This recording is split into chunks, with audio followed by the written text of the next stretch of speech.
இந்த first time singing போனீங்கல்ல Shankar sir படத்துக்கு, அந்த எக்ஸ்பீரியன்ஸ் எப்படி இருந்தது? அன்னியன்ல வந்து நான் பாட போறேன்னு எனக்கு தெரியாது. ஃபர்ஸ்ட் நான் வந்து ஆடிஷன் வந்து வசீகராலாம் பாடினேன் ஹாரிஸ் சாருக்கு. எனக்கு ஃபர்ஸ்ட் வந்து படத்துல பாடுறதுக்கு ஆப்பர்ச்சுனிட்டி கொடுத்தது வந்து தேவா சார். 3 பாட்டு அதே படத்துல. பட் இன்னைக்கு வரைக்கும் அந்த படம் ரிலீஸ் ஆகல.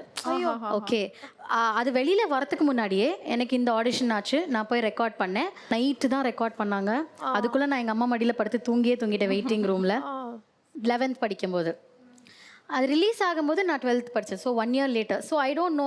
நான் அப்போ நினச்சேன் சரி அப்புறம் கால் வரல, மேபி இன்னும் பெட்டராக வந்து வி ஹேவ் டு இம்ப்ரூவ், அது நம்ம குரலில் வராது அப்படிலாம் கான்ஃபிடென்ட்டாக இருந்தேன். என் குரலில் சத்தியமாக அது வராது அப்படின்னு சொல்லிட்டு. அதுக்கப்புறம் 1 year கழிச்சு ஃப்ரெண்ட் வந்து என்ன நீ அன்னியனில் பாடியிருக்க சொல்லவே இல்லைன்னாங்க. அன்னியனில் நான் பாடியிருக்கேன் அந்த மாதிரி இருந்தது. ரெக்கார்டிங் போது சங்கர் சார், வைரமுத்து சார்லாம் இருந்தாங்க, Harris sir. It was a proper recording தான். அவங்க வந்து அப்போ ஒன்றுமே புரியாதுல்ல. அவங்க என்ன சொன்னாங்களோ அது நான் அப்படியே கேட்டு கேட்டு கேட்டு பாடிட்டே இருந்தேன்.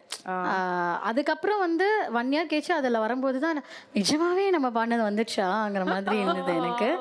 இந்த தருணத்தில் கண்டிப்பாக ஹாரிஸ் சாருக்கு ஃபார் இன்ட்ரடியூசிங் மீ தேங்க்யூ எனர்ஜெட்டிக்கான சாங். ஒரு ஃபன் ஃபேக்ட் சொல்றேன். நாங்க ரொம்ப நாளைக்கு இவ்வளவு வந்து ஹே ரண்டகா அப்படிதான் கூப்பிடுவோம். அவ பேரே அதுதான் கிளாஸ்ல. ஹே ரண்டகா கூப்பிடு Randaka. Actually till today her name is Randaka in my phone. Oh nice. No my God.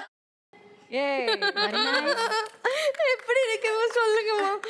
Madam சொல்லுங்க மேடம். சொல்லு.